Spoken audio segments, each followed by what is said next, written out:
সবাইকে আমার প্রণাম জানাই। ভগবানের জীবনী দ্য গ্রেটেস্ট দ্বিতীয় খণ্ড থেকে আলোচনা চলছে।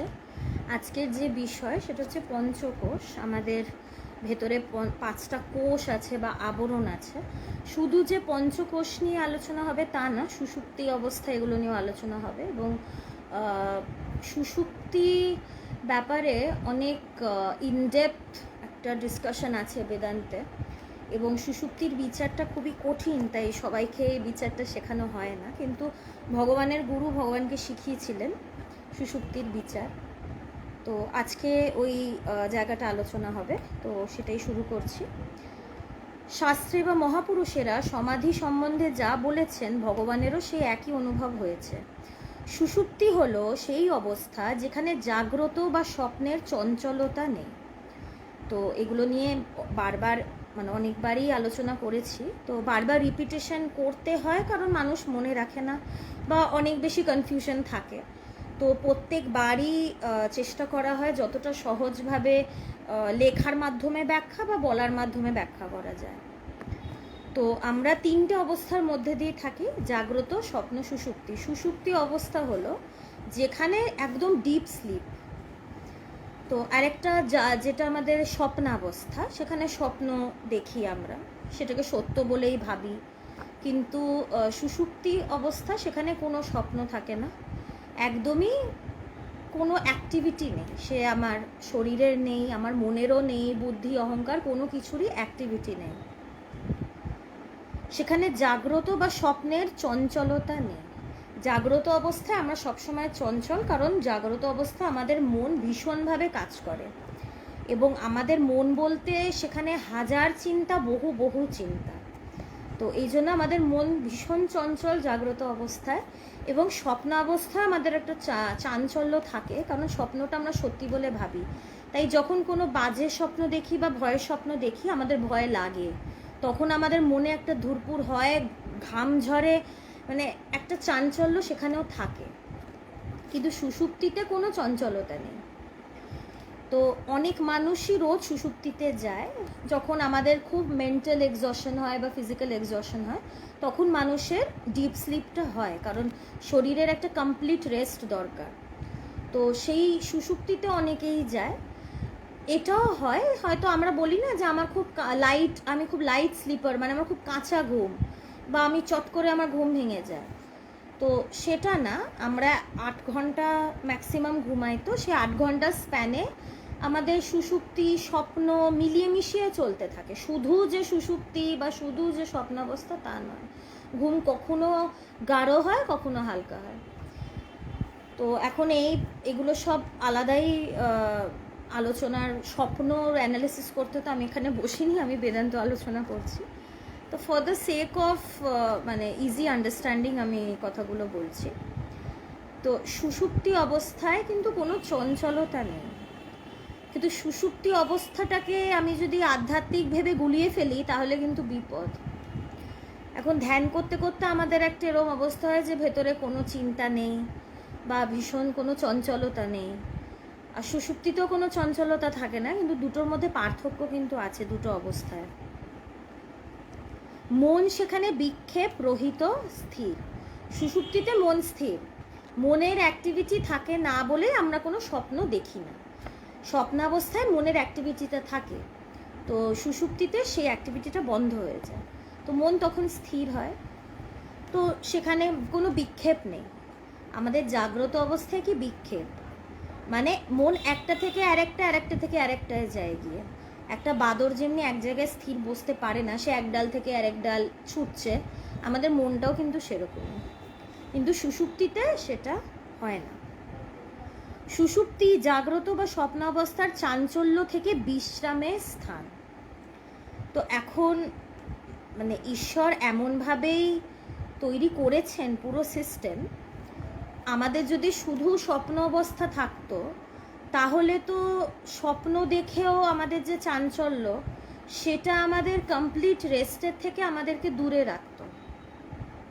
তাই এই আরেকটা অবস্থা ঈশ্বর আমাদের দিয়েছেন, যে সুষুপ্তি অবস্থা। এখানে কমপ্লিট রেস্ট, কোনো রকম চঞ্চলতা এখানে নেই। আর এই সুষুপ্তির জন্য আমরা ভীষণভাবে আগ্রহী। আমরা কিন্তু কমপ্লিট রেস্টই চাই রাত্রে, যে এমনভাবে ঘুমাবো যে কোনো হুঁশই থাকবে না। এখন যদি ঘুমাতে না পারি সারা রাত, আমাদের খুব কষ্ট হয়। আমাদের যাদের ইনসমনিয়া আছে, আমরা ডাক্তার দেখাই, আমরা ওষুধ খাই, কিন্তু যদি শুধু স্বপ্নই দেখতে থাকি তাহলে সেখানেও তো আমার কমপ্লিট রেস্ট হচ্ছে না। স্বপ্ন দেখে আমার আনন্দ, রাগ, দুঃখ, এগুলো তো সব আমার ভেতরে চলছে, তো সেটাও কিন্তু আমাকে কমপ্লিট রেস্ট দেয় না। সকালে উঠে দেখবো একটু ক্লান্তি রয়েছে, ঘুমটা কমপ্লিট হয়নি, এরকম মনে হচ্ছে আর একটু ঘুমাতে পারলে ভালো হয়। সারাদিন একটা একটা গ্রাজি ফিলিং, একটা খিচখিচে ভাব থাকে। কিন্তু সুষুপ্তি মানে কমপ্লিট রেস্ট, আর এই কমপ্লিট রেস্টটাই আমাদের দরকার, যেখানে কোনো চঞ্চলতা আমাদের থাকবে না। আধ্যাত্মিকতা কি করে, আমরা তো সবসময় সুষুপ্তিতে থাকতে পারবো না, আমাদের কাজ আছে, আমাদের অনেক অ্যাক্টিভিটি আছে, খালি রাত্রিটুকুটাই আমার সময় সুষুপ্তিতে যাওয়ার। সারা দিনটা আমাদের চঞ্চল হয়ে কাটাতে হয়। আমি যদি মনে করি যে আমি অফিসে বসে বসে সুষুপ্তিতে যাব, তাহলে পরের দিনই আমাকে সেই অফিস থেকে বেরিয়ে যেতে হবে। বস বলবে এবার অনেক হলো, তুমি ঘরে গিয়েই বরঞ্চ সুষুপ্তিতে যাও, অফিসে তোমাকে আসতে হবে না। তো এই জন্য আধ্যাত্মিকতা কি করে, জেগে থেকে আমি যেন একদম নিস্তরঙ্গ, চঞ্চলহীন, শান্ত যেন থাকতে পারি। এইটা আধ্যাত্মিকতা এই কাজটাই করে। আমাকে রাত অবধি অপেক্ষা করতে হবে না, যে কখন রাত আসবে, কখন আমি সুষুপ্তিতে যাব, কখন আমি কমপ্লিট রেস্ট পাবো, কখন আমার একদম চিন্তাশূন্য স্থির অবস্থা আসবে। তো আধ্যাত্মিকতা প্র্যাকটিস করলে কি হয়, অপেক্ষাটা করতে হয় না। আর এটার তো কোনো গ্যারেন্টি নেই যে আমার রোজ রাত্রে সুষুপ্তি হবে, বেশিরভাগ টাইমটা। বললাম না, ঘুম কখনো গাঢ় হয়, কখনো হালকা হয়, ইন ওয়ান নাইট স্লিপ। একটা রাত্রে এই গাঢ় হালকা এগুলো চলতে থাকে। সব সময় যে আমি ডিপ স্লিপে আছি তা কিন্তু নয়। কোনো গ্যারেন্টি নেই যে আমি রাত্রে গিয়ে বিছানায় শুয়েই আমি ঘুমিয়ে পড়বো। কিন্তু আধ্যাত্মিকতা কি করে, রাত অবধি অপেক্ষা করতে হয় না। আমি জেগে থাকি, আমি স্বপ্নাবস্থায় থাকি, আমি যেই অবস্থাতেই থাকি, আমি নিস্তরঙ্গ থাকবো, সবসময় আমি রেস্টেই থাকবো, খালি রাত্রে শোয়ার অপেক্ষা করব না। I will be at rest all the time.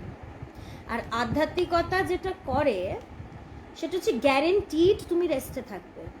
সেই অবস্থাটা ভেঙে যাবে বা তুমি এখন রেস্টে আছো 2 মিনিট বাদে চঞ্চল হয়ে যাবে তা না। নিজেকে জানলে, সেই সত্যকে জানলে, আধ্যাত্মিকতার যেটা উদ্দেশ্য সেটা যদি কমপ্লিট হয়, you will be at rest all the time. তাই মহাপুরুষদের আসল বিশ্রাম হচ্ছে সমাধি, ওইটাই তাদের বিশ্রাম। এই জন্য দেখবো যারা যোগী, যারা মহাপুরুষ, তাদের ঘুম নেই, তারা দিনের পর দিন বিনা ঘুমে কাটিয়ে দিতে পারে। আমরা তো ভাবতেই পারবো না, শরীর খারাপ করবে হাসপাতালেই ভর্তি হয়ে যাব, তাদের দরকার হয় না, কারণ তারা সবসময় বিশ্রামেই রয়েছে। তার মানে কি বোঝা যাচ্ছে, যে চিন্তা শূন্য অবস্থা, স্থির অবস্থা, চঞ্চলতাহীন অবস্থা, ওটাই আমাদের রেস্টের অবস্থা, ওটাই আমাদের আসল নিড, রেস্ট, রেসপাইট। যখন আমি স্থির হব, যখন আমার ভেতরে কোনো চঞ্চলতা নেই, কোনো তরঙ্গ নেই, তখনই ওটা আমার প্রকৃত বিশ্রাম। কিন্তু আমরা কি করি, অজ্ঞানবশত সবসময় স্টিমিউলাসের মধ্যে থাকি। এই জগৎ সংসার তো সবসময় একটা উত্তেজনার জায়গা।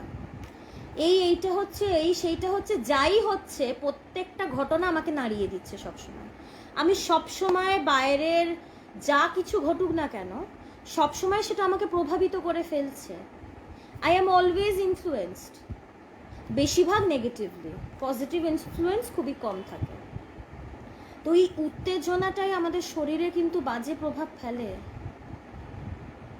এই উত্তেজনাই কিন্তু আমাদের আসল বিশ্রাম থেকে দূরে রাখে। ওই স্থির অবস্থাই আমাদের প্রকৃত বিশ্রামের অবস্থা, ওটাই আমাদের আসল চাহিদা। এটা আমরা জেনেও কিন্তু বুঝি না। আমরা জানি ডিপ স্লিপ কতটা মানুষের জন্য দরকার আর কতটা সেটা মানুষ চায়, কিন্তু এইটা বুঝি না। এইটা যদি আমার জেগে থেকেও থাকে তাহলে আমি কতটা আনন্দে থাকবো। আধ্যাত্মিকতা এই সলিউশনটাই দেয় যে খালি সুষুপ্তিতে কেন, খালি রাত্রে বিছানায় কেন, তুমি সারা দিন এরকম থাকতে পারো।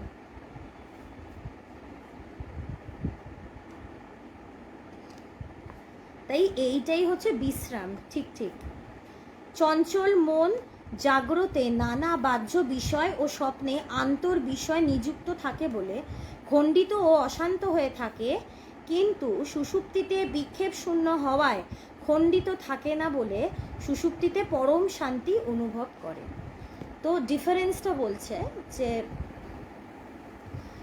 স্বপ্নাবস্থায় কি হয়, জাগ্রত অবস্থায় কি হয়, সুষুপ্তিতে কি হয়। তো বলছে যে জাগ্রত অবস্থায় আমাদের মন চঞ্চল থাকে, মনে হাজারটা চিন্তা আসে যায়। তো আমাদের সবসময় মনটা জাগ্রত অবস্থায় বাহ্য বিষয়ের ওপরে থাকে, বাহ্য বিষয়কে ধরে থাকে। বাইরে যা যা আমরা দেখি সেটাকে আমরা ধরি। এবং যখন আমরা ঘুমাই, স্বপ্নাবস্থায় যখন যাই, যখন আমরা স্বপ্ন দেখি, তখন আমাদের সাবকনশিয়াস মাইন্ডে যে বিষয়গুলো থাকে সেইটা উঠে আসে, সেটাকেই আমরা স্বপ্নরূপে দেখি।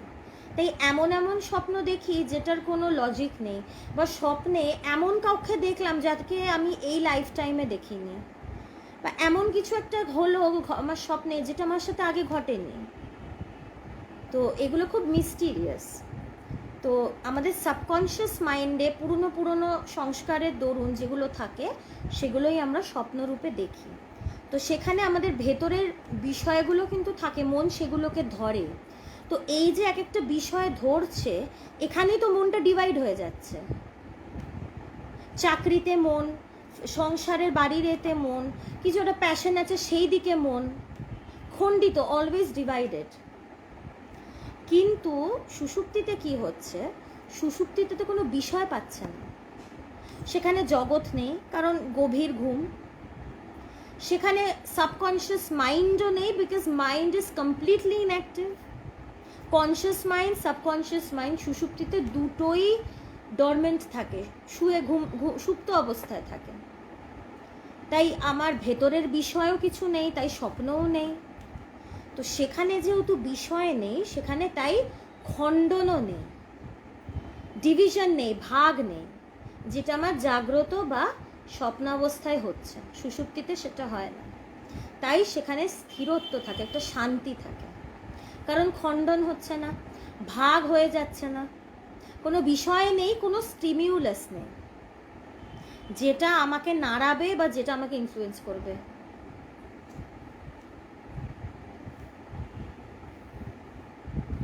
সেই জন্যে কাউকে কাঁচা ঘুম ভাঙিয়ে দিলে সে ক্ষেপে ওঠে। তো এই জন্য কাঁচা ঘুম যদি কারোর ভাঙে, সে প্রচণ্ড ক্ষেপে যায়, ডাকলি কেন, এত ভালো ঘুমাচ্ছিলাম।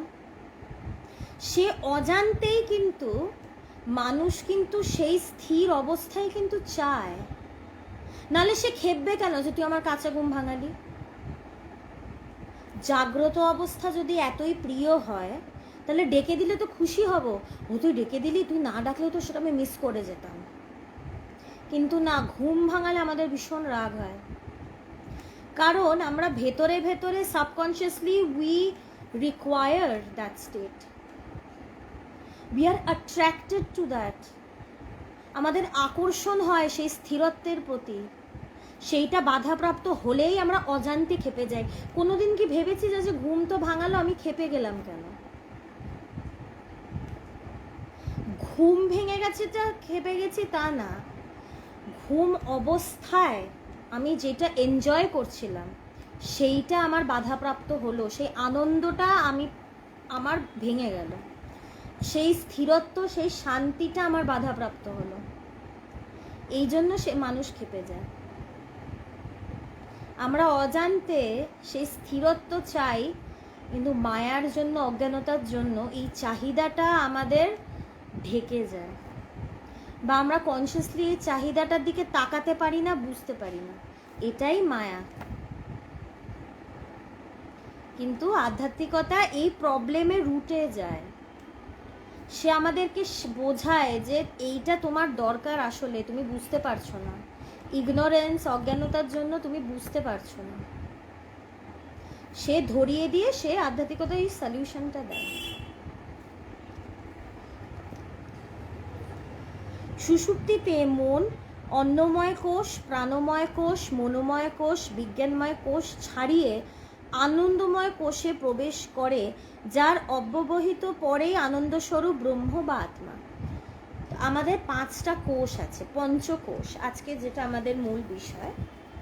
এই 5টা কোষ কি কি? প্রথম হচ্ছে আমাদের এই শরীর, এটা হচ্ছে অন্নময় কোষ, কারণ আমাদের অন্ন দিয়েই এই কোষটাকে মেনটেন করতে হয়, খাবার ছাড়া এই শরীরটা থাকবে না। কিন্তু এটা ভালো করে বুঝতে হবে, এটাকে কিন্তু কোষ বলা হচ্ছে। কোষ মানে কিন্তু আবরণ, একটা ঢাকা। এটা আবরণ মানে একটা কিছুর ওপরে এইটা রয়েছে, পরত। তার মানে এই পরতটা আমি নই, এটা তো একটা জিনিসের ওপরে রয়েছে। তো সে কিসের ওপরে রয়েছে? জিনিসটা কি? আমি কি শুধু এই লেয়ারটা, এই শরীরটা তো একটা লেয়ার বলছে শাস্ত্রে, কোষ, আবরণ বা শীত বা একটা ঢাকা। আমি কি শুধু এই ঢাকাটা? আমরা তো নিজেদেরকে শরীর বলেই মানি, তার মানে আমি কি শুধুই একটা আবরণ? না, একদমই না। এখন আমরা বুঝি না বলে তাই, এই জন্যই তো এই ব্যাখ্যাগুলো করা হচ্ছে, আলোচনাটা করা হচ্ছে। প্রথমে আসে অন্নময় কোষ, সেটাই শরীর, এটাকে অন্ন দিয়ে মেনটেন করতে হয়। অন্নময় কোষের পরেই আসে মনোময় কোষ, না এটার পরে প্রাণময় কোষ আসবে, মনোময় কোষ তো আসবে না। এটার পরে প্রাণময় কোষ, অন্নের পরেই প্রাণ, যেখানে আমাদের নিঃশ্বাস প্রশ্বাস চলে, আমাদের যে প্রাণ বায়ু যেখানে রয়েছে সেটা হচ্ছে প্রাণময় কোষ, ব্রিদিং। এরপরে হচ্ছে মনোময় কোষ, মানে আমাদের মন। মন মানে চিন্তার সমষ্টি, আমাদের কামনা বাসনা বৃত্তি। মনোময় কোষের পরে বিজ্ঞানময় কোষ, মানে আমাদের বুদ্ধি। তারপরে হচ্ছে আনন্দময় কোষ, এবং আনন্দময় কোষ মানে যেখানে একটা আনন্দ পাওয়া যায়। কারণ কি বলছি, আনন্দময় কোষের পরেই হচ্ছে সেই ব্রহ্ম বা আত্মা। এই হচ্ছে সেই আসল বস্তু, সেই ব্রহ্ম বা আত্মা। এইটার ওপরে 5টা পরত পড়ে, 5টা কোষে এই বস্তুটা ঢাকা, যার জন্য এটাকে আমরা দেখতে পাই না, বুঝতে পারি না। আমরা অন্নময় কোষ ওপরের পরতটা নিয়েই মাতামাতি করি, ওইভাবেই মরে যাই, পরের পরতগুলোকে দেখিও না, বুঝতেও পারি না। আর যেহেতু আনন্দময় কোষ, এই কোষটা যেহেতু ব্রহ্মের সবচেয়ে কাছে, তাই ব্রহ্মের স্বরূপ হচ্ছে সে আনন্দ স্বরূপ।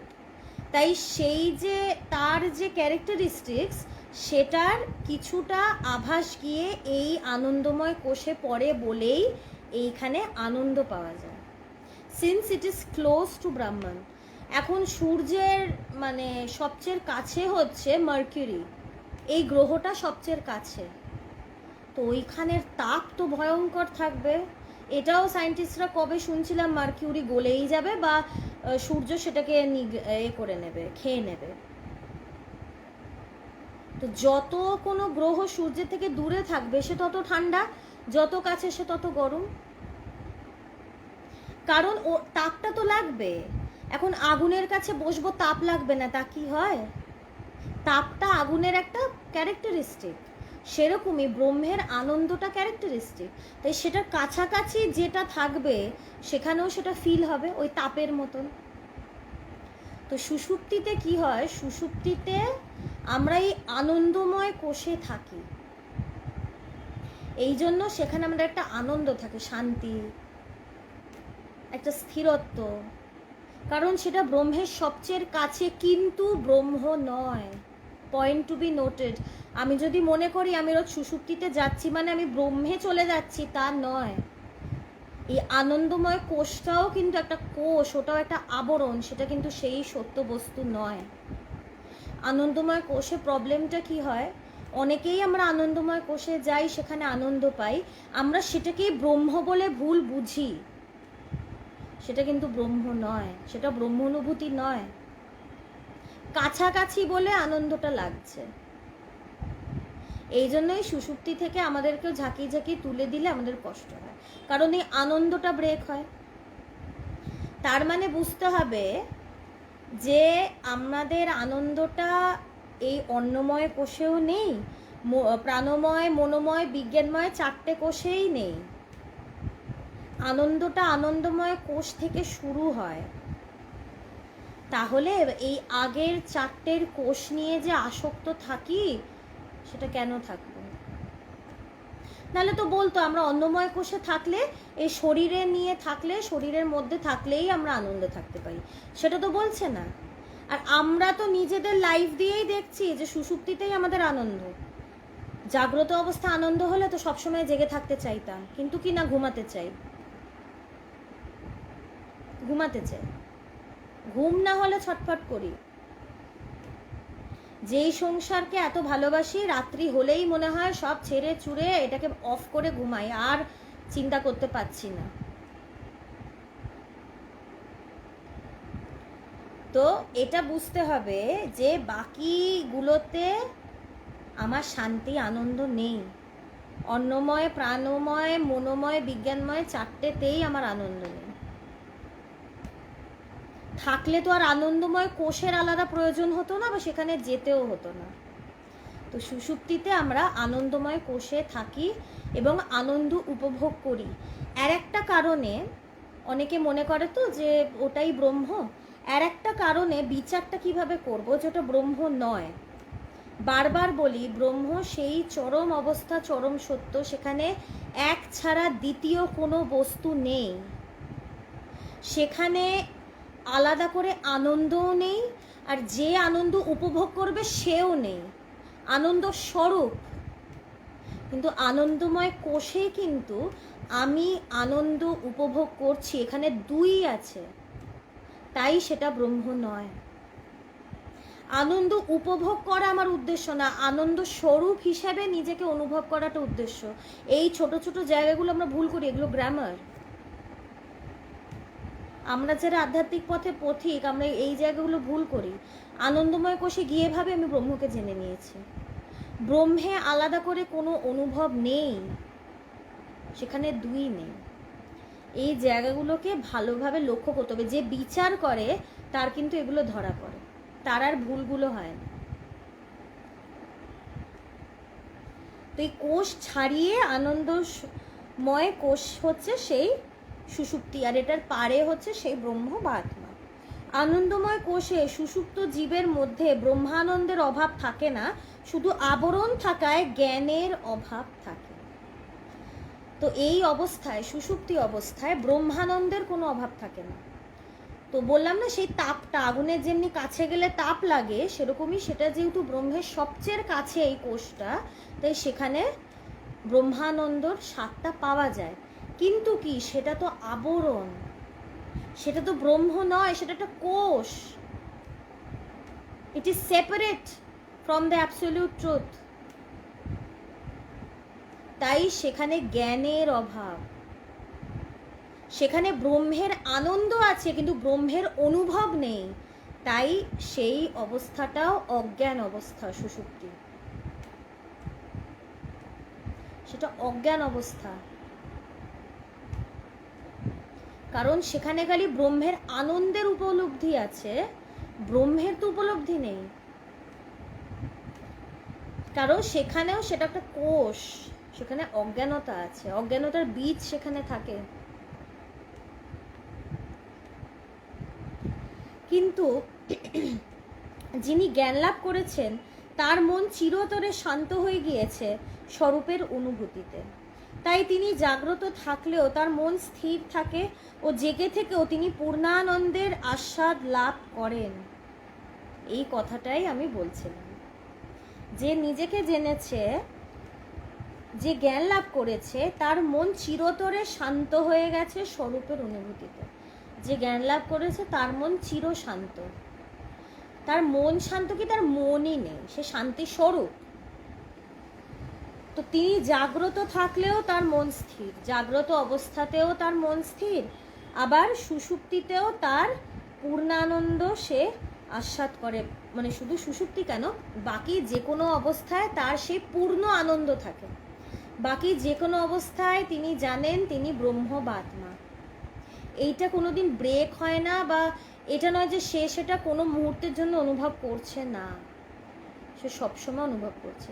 সে জানে সে মন নয়, সে জানে সে মানে শরীর মন বুদ্ধি চিত্ত অহংকার সব কিছুর পারে, সে সব কিছুর পারে। ভগবানও নির্বিকল্প সমাধি লাভের পর থেকেই ব্রহ্মই স্থিত হয়ে আছেন। তবুও সংসারের যাবতীয় কাজকর্ম এছাড়া ব্রহ্মোপদেশ দান করার জন্য যে সামান্যতম চঞ্চলতার প্রয়োজন হয় সেটা দিয়েই জগৎ ব্যবহার নিষ্পন্ন করে। তো তার তো ভগবানের নির্বিকল্প সমাধি হয় 1984-এ। তো তারপরে তিনি যে অবস্থায় রয়েছেন সেটা তিনি মানে তিনি সমাধিস্থ আত্মস্থ এইভাবেই তিনি থাকতেন। কিন্তু হ্যাঁ, এখন তাকে কাজ টাজ তো তার সংসারের কাজ আছে, সে তখন চাকরিও করতো, সেগুলোর জন্য মনটাকে যতটুকু ব্যয় করা দরকার তার থেকে 1% বেশি ব্যয় করতেন না। ভগবান এটা বলতেন, আমি সংসারের চিন্তা 5 মিনিট করি। এখন আমরা তো এটা ভাবতেই পারবো না যে সংসারের চিন্তা 5 মিনিট হচ্ছে। ভগবান বলতেন, আমি সকালে উঠে ভেবে নিই আমার সকালে কি কি কাজ আছে। যদি বাজার যেতে হয় আমি আমার স্ত্রীকে বলি যে এখনের কথা না, এটা অনেক আগের কথা, আমি তাকে বলি যে কি কি লাগবে আমাকে ফর্দ করে দাও, আমি একবারে গিয়ে সব নিয়ে আসবো।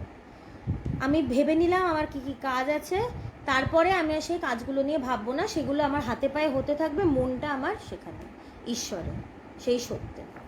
তো এটা একটা প্র্যাকটিস। এই অবস্থায় কি আসা যায়? 100 বার আসা যায়। কোনো কিছু অসম্ভব নয় যদি আমি চাই। আমি যদি চাই আমি নিশ্চয়ই এই অবস্থায় পৌঁছাতে পারবো।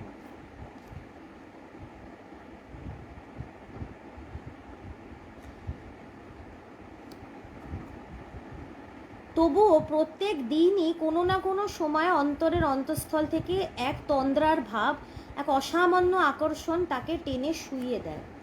তো এর আগের যে লাইনটা ছিল যে যতটুকু সামান্যতম চঞ্চলতার প্রয়োজন সেইটুকু দিয়ে তিনি জগৎ ব্যবহার করেন।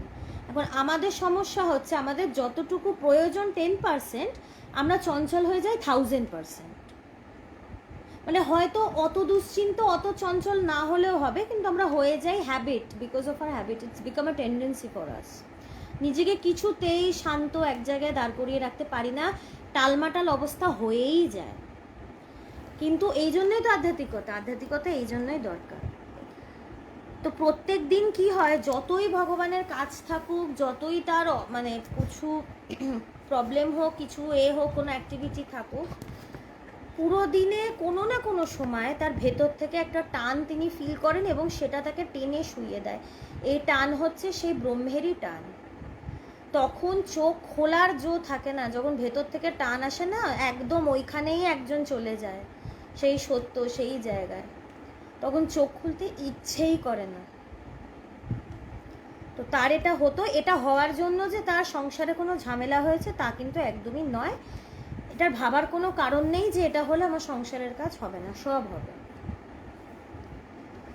তখন শুয়ে পড়লেই সেই ক্ষণমাত্র চঞ্চলতাও উবে গিয়ে এক পরম আনন্দে জগতে প্রবেশ করে। তো যখন তার এটা হয়, ভেতর থেকে খুব টানছে, তখনই তিনি ভেতরে যান, তার চঞ্চলতাটাও শেষ হয় এবং সে ওই আনন্দটা লাভ করেন। তখন তিনি বিশ্ব ব্রহ্মাণ্ডের সাথে একাকার হয়ে থাকেন। এখানে যে তিনি মানে আনন্দ পাচ্ছেন মানে যে আনন্দময় কোষে সুষুপ্তিতে গিয়ে পাচ্ছেন তা নয়, তিনি এটা সমাধিস্থ হয়ে সেই ব্রহ্মের সাথে একাকার হয়ে সেই আনন্দটা পাচ্ছেন, কারণ সেটা স্থির চঞ্চলতা রহিত চিন্তা শূন্য অবস্থা। এবং এই অবস্থাটায় পৌঁছানোই হচ্ছে আমাদের উদ্দেশ্য। কিন্তু আধ্যাত্মিক আলোচনা, আধ্যাত্মিক সাধনা, এই প্র্যাকটিসের উদ্দেশ্যই হচ্ছে আমরা যেন এই পঞ্চকোষ পেরিয়ে আমরা যেন সেই সত্যে পৌঁছতে পারি। সেখানেই আমাদের প্রকৃত স্থিরত্ব, প্রকৃত শান্তি, প্রকৃত আনন্দ। বাকি কোষ যদি নিয়ে থাকি তাহলে সব টেম্পোরারি পাবো। আসলটা হচ্ছে সেই পঞ্চকোষের পারে যেই বস্তুটা রয়েছে সেই বস্তুটাকে পেতে হবে, পঞ্চকোষ ভেদ করে ভেতরে যেতে হবে, কারণ সেটা সব কিছুর পারে। এবং সেটাই আমাকে, এই অনুভবটা আমার, ওটা পেলেই একটাই অনুভব আসবে, আমি সে নিত্য শুদ্ধ বুদ্ধ মুক্ত সেই সচ্চিদানন্দ স্বরূপ, সেই আত্মা বা ব্রহ্ম। তো এই জন্যই আমাদের চাই আধ্যাত্মিক প্র্যাকটিস, এই বিচার, যাতে ছোট ছোট ভুলগুলো আমরা না করি, ভালোভাবে এই বিষয়টা আলোচনা করা। এইগুলো যদি আমরা করি, আমরা গ্র্যাজুয়ালি স্টেপ বাই স্টেপ আমরা অনেক বড় জায়গায়, আধ্যাত্মিকভাবে অনেক বড় জায়গায় আমরা পৌঁছতে পারি। তো এটাই প্রার্থনা, আমরা যেন খুব শিগগিরই সেই সত্যকে জানতে পারি, সেই সত্যে পৌঁছতে পারি। এই প্রার্থনা জানিয়েই আজকের আলোচনা শেষ করছি। সবাই ভীষণ ভালো থাকবেন। পরের দিন আবার আরেকটা আধ্যাত্মিক বিষয় নিয়ে আলোচনা করব। সবাইকে আমার প্রণাম।